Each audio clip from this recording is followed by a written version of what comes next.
বাংলাদেশের লালমনিরহাটে নির্মিত হচ্ছে দক্ষিণ এশিয়ার সবচেয়ে বড় বিমান ঘাঁটি।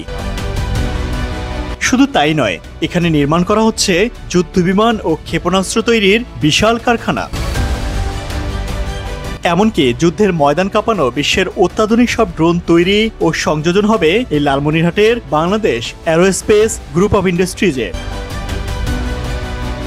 শুনতে অবাক লাগলেও এটাই বাস্তব। সম্প্রতি এই তথ্য প্রকাশ করেছে বাংলাদেশ মিলিটারি ফোর্সেস ওয়েবসাইট থেকে।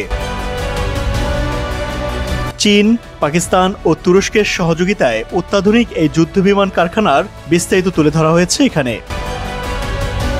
তবে বাংলাদেশে এই অ্যারোস্পেস ইন্ডাস্ট্রিজ নিয়ে যতটা না আলোচনা, তার থেকে বেশি ভারতে। এখনই তাদের গলার জল শুকিয়ে গেছে। ভারতীয় গণমাধ্যমগুলোর এবার রাতের ঘুম হারাম হবার দশা। এয়ারফোর্স বেস তো নিশ্চিতভাবে আছে, বিভিন্নভাবে ফাইটার, তাদের রাডার, ইলেকট্রনিক ওয়ারফেয়ার সিস্টেম, এই কমপ্লিট একটা বেস বানাতে যাই। দ্য ইকোনমিক টাইমস সহ বেশ কিছু প্রভাবশালী ভারতীয় গণমাধ্যমে সংবাদটি বেশ রং ছড়িয়ে প্রচারও করছে। আর পশ্চিমবঙ্গের মিডিয়া তো কয়েক ধাপ এগিয়ে পারলে এখনই বাংলাদেশ আক্রমণ করে বসে। প্রশ্ন হলো, সত্যি কি বাংলাদেশে নির্মিত হচ্ছে বিমান ঘাঁটি? লালমনিরহাটের অ্যারোস্পেস ইন্ডাস্ট্রিজে কি তৈরি হবে অত্যাধুনিক সব ক্ষেপণাস্ত্র? তাই জানবো আজকের পর্বে। চলুন শুরু করা যাক। বাংলাদেশের উত্তর অংশের সীমান্ত ঘেঁষা জেলা লালমনিরহাটে বাংলাদেশের এই বিমান ঘাঁটিটির অবস্থান। মূলত ব্রিটিশ আমলে 1931 সালে এটি সামরিক বিমান ঘাঁটি হিসেবে নির্মাণ করা হয়। এরপর দ্বিতীয় বিশ্বযুদ্ধের সময় এই অঞ্চলের কৌশলগত দিক দিয়ে বেশ গুরুত্বপূর্ণ ভূমিকা রাখে এই বিমান ঘাঁটিটি। সে সময়কার এশিয়ার বৃহত্তম এই বিমানবন্দরটি যুদ্ধের পর অনেকটা পরিত্যক্ত হয়ে যায়। ভারতের চিকেন নেক থেকে মাত্র 20 কিলোমিটার দূরে এই বিমান ঘাঁটিটি পাকিস্তান আমলে তো নয়ই, স্বাধীন বাংলাদেশের কোনো সরকারও আর চালু করতে পারেনি। মূলত ভারতের চাপেই এটি এতদিন বন্ধ ছিল। ঘুমন্ত সেই দানবকে আবারও জাগিয়ে তুলতে চলেছে নতুন বাংলাদেশের কাণ্ডারি ডক্টর মোহাম্মদ ইউনূস। প্রশ্ন হলো, লালমনিরহাটের এই বিমান ঘাঁটি নিয়ে এশিয়ার খেলোয়াড়দের কেন এত আগ্রহ? 5 বছর আগে এই অঞ্চলে উড়োজাহাজ মেরামত ও রক্ষণাবেক্ষণের কেন্দ্র গড়ে তুলতে চেয়েছিল সৌদি আরব। এই লক্ষ্যে দেশটির রাষ্ট্রায়ত্ত বিমান মেরামত ও রক্ষণাবেক্ষণ প্রতিষ্ঠান আল সালাম অ্যারোস্পেস ইন্ডাস্ট্রিজ শুরুতে বাংলাদেশে অন্তত $200 কোটি বিনিয়োগের পরিকল্পনাও করেছিল। এমনকি 2024 সালে বাংলাদেশে বিমান মেরামতের কারখানা করতে চেয়েছিল কানাডিয়ান একটি কোম্পানিও। গুঞ্জন আছে লালমনিরহাট বিমান ঘাঁটিতে ঘাঁটি করতে চায় যুক্তরাষ্ট্র।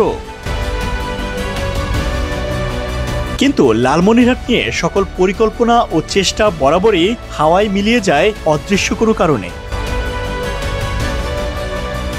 কিন্তু দেশের রাজনৈতিক পালাবদলে পাল্টে গেছে অনেক হিসাব নিকাশ। নতুন করে হাওয়া পাচ্ছে লালমনিরহাট বিমান ঘাঁটির পালে। এদিকে লালমনিরহাট বিমান ঘাঁটিকে চায়নার এয়ারবেস হিসেবে দেখছে ভারত। দেশটির সবথেকে দুর্বলতম স্থান চিকেন নেকের মাত্র 20 কিলোমিটার দূরে বাংলাদেশের এই মহাযজ্ঞের খবরে ভারতের মাথায় যেন আকাশ ভেঙে পড়েছে। ভারতের আপত্তি উপেক্ষা করে শুধু বিমান ঘাঁটি না, রীতিমতো যুদ্ধ বিমান কারখানা চালু করতে যাচ্ছে বাংলাদেশ। প্রশ্ন হলো, ভারত কি বসে থাকবে বাংলাদেশের এই অগ্রগতিতে? ভারত মনে করছে এখানে বিমান ঘাঁটি হলে ভারতের 7 সিস্টার্স এবং চিকেন নেক হুমকির মুখে পড়বে। রাশিয়া যেমন ইউক্রেনকে ন্যাটোতে যোগ দিতে দেবে না, ঠিক তেমনি ভারত ও লালমনিরহাটে বিমান ঘাঁটি কোনোভাবেই মেনে নেবে না। প্রয়োজনে বাংলাদেশের বিরুদ্ধে সামরিক অভিযান চালানোরও ইঙ্গিত পাওয়া যায় তাদের কথায়। বন্ধুরা, আপনি কি মনে করেন, ভারত কি বাংলাদেশে কোনো সামরিক অভিযানের মতো পদক্ষেপ নেওয়ার সাহস করবে? অবশ্যই আপনার মতামত কমেন্ট করে জানাবেন। এবার দেখে নেই লালমনিরহাটের অ্যারোস্পেস ইন্ডাস্ট্রিজে কি করার পরিকল্পনা ইউনূস সরকারের। মূলত এখানে তৈরি হচ্ছে একটি পূর্ণাঙ্গ কারখানা, যেখানে যুদ্ধবিমান তৈরি, সংযোজন, মেরামত তো থাকছে, সাথে এখানে তৈরি হবে আকাশ প্রতিরক্ষা ব্যবস্থাও, যাকে বলে এয়ার ডিফেন্স সিস্টেম। সবথেকে বড় সুখবর হলো এই কারখানায় তৈরি হবে মিসাইল। হ্যাঁ, ঠিকই শুনেছেন, মিসাইল তৈরি দেশে নাম লেখাতে যাচ্ছে বাংলাদেশ। আর তাতেই ভারতের রীতিমতো ঘুম হারাম হয়ে গেছে। তবে ভারতের চিন্তা তুরস্ক, পাকিস্তান আর চীনকে নিয়ে, কারণ এই 3 দেশের যৌথ বিনিয়োগ হবে এখানে। সামরিক প্রযুক্তিতে উন্নত এই 3 দেশের প্রযুক্তির সহায়তায় বাংলাদেশ হতে যাচ্ছে দক্ষিণ এশিয়ার সামরিক পরাশক্তি। কারণ দক্ষিণ এশিয়ায় সামরিক ভারসাম্য আনতে বাংলাদেশ ছাড়া আর কোনো অপশন নেই সামনে। বাংলাদেশে এখন যেসব যুদ্ধবিমান ব্যবহার করছে সবগুলোই এই ঘাঁটিতে আধুনিকীকরণ সহ মেরামত করা হবে। মূলত বাংলাদেশে ব্যবহৃত যুদ্ধবিমানের মেইনটেনেন্স করা হবে এখানে। ফ্যালকো, তুরস্কের বায়রাক্তার, TB3 সহ বিভিন্ন অত্যাধুনিক ড্রোন অ্যাসেম্বল হবে লালমনিরহাটে। একবার ভাবুন তো, দেশেই তৈরি হবে বিশ্বের অত্যাধুনিক সব ড্রোন। দক্ষিণ এশিয়ার আকাশ কার দখলে যাচ্ছে এবার সেটাই ভাবছে বিশ্বমোড়ল। এছাড়া এখানে তৈরি হবে আকাশ থেকে আকাশে নিক্ষেপণযোগ্য রকেট, স্যাটেলাইট নিয়ন্ত্রিত বিভিন্ন মিসাইল, তৈরি হবে রকেটের মোটর, প্রপালশন, মিসাইলের ওয়্যারহেড সহ ফিউজ, রাডার তৈরি ও তার আধুনিকীকরণের কাজ হবে এখানেই।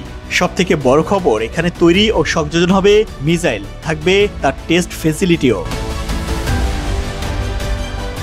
শেখ হাসিনা সরকার বিগত 17 বছরে $2 বিলিয়ন অস্ত্র কিনতে পারেনি, অথচ ইউনূস সরকার বিগত 3 মাসেই $2.5 বিলিয়ন অস্ত্র হাতে পেয়েছে। সামরিক খাতে দেশকে উন্নত করতে নিচ্ছে একের পর এক সিদ্ধান্ত, যা স্বাধীনতার 55 বছরেও কেউ নিতে পারেনি। সবথেকে বড় কথা হলো, ঘাঁটি চালু হলে বদলে যাবে এশিয়ার অনেক হিসাব নিকাশ। ভারতের দাদাগিরি তখন আর চলবে না এই অঞ্চলে। সামরিক ভারসাম্যে নতুন নাম যুক্ত হবে দক্ষিণ এশিয়ার মানচিত্রে। আগামীতে বাংলাদেশকে সমীহ করেই চলতে হবে সবাইকে। আজ এ পর্যন্তই। ভিডিওটি ভালো লাগলে লাইক, কমেন্ট আর সাবস্ক্রাইব করতে একদমই কার্পণ্য করবেন না। ভালো থাকুন সব সময়।